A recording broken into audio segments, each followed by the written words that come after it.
તો દોસ્તો આજનો ટોપિક છે દ્રષ્ટિની ખામીઓ અને તેનું નિવારણ। દોસ્તો આપણી આંખ છે એક પ્રકારનું યંત્ર જ છે। દોસ્તો કોઈ પણ યંત્ર હોય એ અમુક સમય કામ કરે પછી આની અંદર કોઈને કોઈ ખામીઓ ઉદ્ભવતી જ હોય છે। એવું દોસ્તો આપણી આંખમાં પણ છે। આપણી આંખ કોઈને કોઈ કારણોસર અથવા તો કુદરતી રીતે એની અંદર ખામી ઉદ્ભવે છે અને આપણને જોવામાં તકલીફ પડે છે।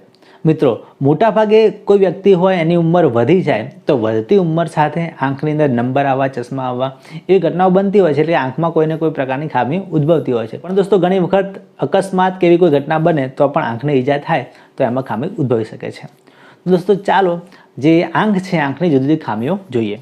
તો દોસ્તો આપણે આંખની 3 ખામીઓ ભણવાની છે। એક લઘુ દ્રષ્ટિની ખામી, 2 ગુરુ દ્રષ્ટિની ખામી અને 3 પ્રેસબાયોપિયા। એમાં દોસ્તો સૌથી પહેલાં આપણે વાત કરીએ લઘુ દ્રષ્ટિની ખામી કે જે લઘુ દ્રષ્ટિની ખામી છે એની અંદર દૂરની વસ્તુ હોય તો આપણે એને સ્પષ્ટ જોઈ શકતા નથી। દોસ્તો બરાબર સમજજો, લઘુ દ્રષ્ટિની ખામી જો કોઈ વ્યક્તિમાં થાય તો એ નજીકની વસ્તુ સ્પષ્ટ જોઈ શકે છે પણ એ દૂરની વસ્તુ સ્પષ્ટ જોઈ શકતો નથી। દોસ્તો એનું કારણ છે કે જે દૂરબિંદુ છે જે આપણે વધુમાં વધુ જે દૂર અંતર સુધી જોઈ શકીએ છીએ તે દૂરબિંદુ એ દૂર હોય છે પણ થોડુંક નજીક આવી ગયું હોય છે। સામાન્ય રીતે જે માણસ હોય છે એનું દૂરબિંદુ અનંત અંતરે હોય છે એટલે આપણે અનંત અંતરે સુધીના પ્રકાશના કિરણોને જોઈ શકીએ છીએ। પણ જો આ લઘુ દ્રષ્ટિની ખામી થાય તો એ દૂરબિંદુ થોડુંક નજીક આવી જાય છે અને આ ખામીના લીધે દૂરની વસ્તુ સ્પષ્ટ જોઈ શકાતી નથી। હવે દોસ્તો ખરેખર થાય છે શું? તો તમે આ આકૃતિ જુઓ। આ નોર્મલ આંખ છે કે જેને દૂરબિંદુ છે એ બરાબર છે એટલે અનંત અંતર સુધી જોઈ શકે છે। હવે દોસ્તો આ બીજી આકૃતિ જુઓ। આની અંદર લઘુ દ્રષ્ટિની ખામી છે। આમાં દૂરથી જે પ્રકાશના કિરણો આવે છે એ બરાબર નેત્ર પટલ ઉપર આપાત થતા નથી એટલે કેન્દ્રિત થતા નથી। પહેલી આકૃતિમાં તમે જુઓ દૂરથી આવતા પ્રકાશના કિરણો બરાબર નેત્ર પટલ છે એના પર કેન્દ્રિત થાય છે અને વસ્તુનું પ્રતિબિંબમાં રચાય છે અને દેખાય છે। પણ જે બીજી આકૃતિ છે એની અંદર લઘુ દ્રષ્ટિની ખામી સર્જાયેલી છે અને એમાં દૂરથી આવતા પ્રકાશના કિરણો એ નેત્ર પટલ ઉપર કેન્દ્રિત થતા નથી તો ક્યાં કેન્દ્રિત થાય છે? નેત્ર પટલની સહેજ આગળ। એટલે જે પ્રતિબિંબ રચાય છે એ નેત્ર પટલ ઉપર નથી રચાતું, એનાથી આગળ રચાઈ જાય છે અને એના લીધે જે વસ્તુ છે એ સ્પષ્ટ દેખાતી નથી। હવે દોસ્તો આના મુખ્ય 2 કારણો હોઈ શકે। એક કે જે આંખના લેન્સની વક્રતા છે એ વધુ હોય તો આવું થઈ શકે, અથવા દોસ્તો બીજું કારણ છે કે જે આંખનો ડોળો છે એ લાંબો થઈ જાય। દોસ્તો આ બંને જે કિસ્સાઓ છે એની અંદર થાય છે શું? તો જે નેત્રમણિ છે એ જાડો થઈ જાય તો આ ઘટના બની શકે છે।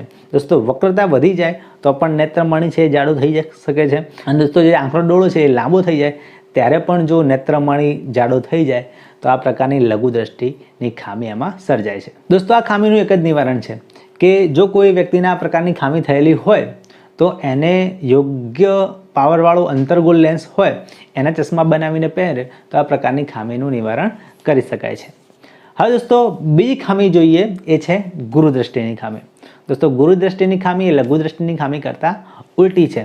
પહેલામાં જે લઘુ દ્રષ્ટિની ખામી હતી એની અંદર દૂરની વસ્તુ સ્પષ્ટ દેખી શકાતી નથી પણ નજીકની વસ્તુ સ્પષ્ટ જોઈ શકાતી હતી। અહીંયા ઉલટું છે દોસ્તો, અહીંયા નજીકની જે વસ્તુ છે એ સ્પષ્ટ દેખાતી નથી। એટલે કોઈ વ્યક્તિને જો આ ગુરુ દ્રષ્ટિની ખામી આવે તો દૂરની વસ્તુ સ્પષ્ટ જોઈ શકે છે પણ નજીકની વસ્તુ એ સ્પષ્ટ જોઈ શકતો નથી। દોસ્તો આવું ક્યારે બને? તો જ્યારે જે નજીક બિંદુ છે એ 25 સેન્ટીમીટર હોય છે એનાથી ખસીને દૂર થઈ જાય ત્યારે આ પ્રકારની ખામી ઉદ્ભવી શકે। એટલે નજીકનું કોઈ વસ્તુ હોય એને આપણે બરાબર સ્પષ્ટ ન જોઈ શકીએ। દોસ્તો આ ઘટના બને કેવી રીતે છે? તો આ પહેલી આકૃતિ તમે જુઓ। એમાં કોઈ વ્યક્તિની આંખ છે અને એમાં નજીકની વસ્તુ મૂકેલી છે અને બરાબર એનું જે કિરણો છે એ નેત્રપટલ ઉપર કેન્દ્રિત થાય છે। પણ દોસ્તો આ બીજી આકૃતિ તમે જુઓ કે જેની અંદર નજીકના વસ્તુમાંથી જે પ્રકાશના કિરણો આવે છે એ બરાબર નેત્રપટલ ઉપર કેન્દ્રિત થતા નથી। ક્યાં કેન્દ્રિત થઈ જાય છે? તો નેત્રપટલની પાછળના ભાગે કેન્દ્રિત થઈ જાય છે। ત્યારે દોસ્તો એ જે વ્યક્તિ છે એ નજીક રહેલી વસ્તુને સ્પષ્ટ જોઈ શકતો નથી। બરાબર યાદ રાખજો કે ગુરુ દ્રષ્ટિની ખામીની અંદર જે પ્રકાશના કિરણો નજીકની વસ્તુમાંથી પ્રકાશના કિરણો આવે છે એ નેત્રપટલની પાછળ કેન્દ્રિત થાય છે। દોસ્તો આના પણ 2 કારણો હોઈ શકે। એક કે જે આંખનો લેન્સ છે જે નેત્રમણિ છે એની કેન્દ્ર લંબાઈ ખૂબ જ વધારે હોવી, અથવા તો દોસ્તો જે આંખનો ડોળો છે એ ખૂબ જ નાનો હોવો, આ બંને કારણોના લીધે કે માણસની અંદર જે ગુરુદૃષ્ટિની ખામી છે એ ઉદ્ભવી શકે છે. તો દોસ્તો આ ખામીના નિવારણ માટે શું કરવું? તો યોગ્ય પારવાળો બહિર્ગોળ લેન્સ હોય એ બહિર્ગોળ લેન્સના ચશ્મા બનાવવામાં આવે અને એ પહેરાવવામાં આવે તો આ પ્રકારની ખામીનું નિવારણ થઈ શકે છે. આ ત્રીજી આકૃતિમાં તમે જોઈ શકો છો કે જ્યારે બહિર્ગોળ લેન્સ એ આંખની આગળ લગાવવામાં આવે છે ત્યારે જે પ્રતિબિંબ પડતા હતા, જે નેત્રપટલની પાછળ પડતા હતા, એ બરાબર નેત્રપટલ ઉપર એડજસ્ટ થઈ જાય છે. એટલે દોસ્તો આપણે બહિર્ગોળ લેન્સ વડે આ ખામીનું નિવારણ કરી શકીએ છીએ. દોસ્તો હવે ત્રીજી ખામી જોઈએ, પ્રેસ બાયોપિયા. ઉંમર વધવાની સાથે આ પ્રકારની ખામી આંખની અંદર આવી શકે છે. આ ઉપરાંત દોસ્તો નજીકનું જે બિંદુ છે એ દૂર ખસી જાય તો પણ આ ખામી ઉદ્ભવી શકે છે. દોસ્તો આના કારણો જોઈએ તો જે સિલિયરી સ્નાયુ હોય છે એ નબળા પડે તો આ પ્રકારની ખામી ઉદ્ભવી શકે, અથવા તો દોસ્તો નેત્રમણીની સ્થિતિસ્થાપકતા ઓછી થાય તો પણ આ પ્રકારની ખામી એટલે કે પ્રેસ બાયોપિયા છે ઉદ્ભવી શકે છે.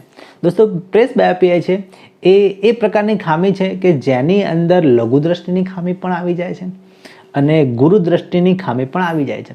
એટલે લઘુદ્રષ્ટિ અને ગુરુદ્રષ્ટિ બંને ખામી કોઈ વ્યક્તિની અંદર આવે તો નજીકની વસ્તુ પણ સ્પષ્ટ ન જોઈ શકે અને દૂરની વસ્તુ પણ સ્પષ્ટ જોઈ શકતો નથી.